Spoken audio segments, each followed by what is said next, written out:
হনুমান হনুমান ত্রেতা যুগে রামচন্দ্র ভগবানকে যুদ্ধে সহায়তা করলেন, মেন কমান্ডার, মেন হিরো, তাই তো আপনারা জানেন।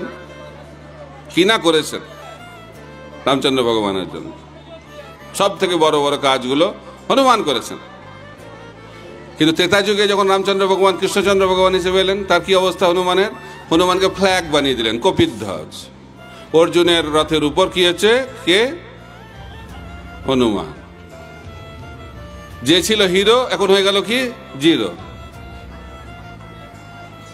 যে প্রধান নায়ক ছিল এখন হয়ে গেল কি? দর্শক।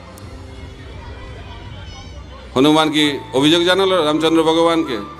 এত কিছু করলাম, এই আমাকে প্রতিদান দিলেন? হ্যাঁ, আমাকে তো ভগবত গীতাও শোনাতে হয়নি আপনাকে, অর্জুনকে তো অনেক ভগবত গীতা শুনিয়ে তারপর যুদ্ধ করালেন। এরকম বলছে নাকি? বলছেন না। কেন বলছেন না? কারণ হনুমান হিরোতেও তার কোনো ইন্টারেস্ট নাই, জিরোতেও কোনো ইন্টারেস্ট নাই। হনুমানের কিছু উৎসাহ রয়েছে ভগবান কি চান। ভগবান যদি আমাকে হিরো বানাতে চান, হিরো হব। ভগবান যদি আমাকে জিরো বানাতে চায়, আমি জিরো হব। ভগবান যদি আমাকে মুখ্য হিরো বানাতে চাই, হব। যদি আমাকে দর্শক বানাতে চাই, আমি সাথেই রাজি। সেই জন্য হনুমান হচ্ছে ভগবানের এত প্রিয়।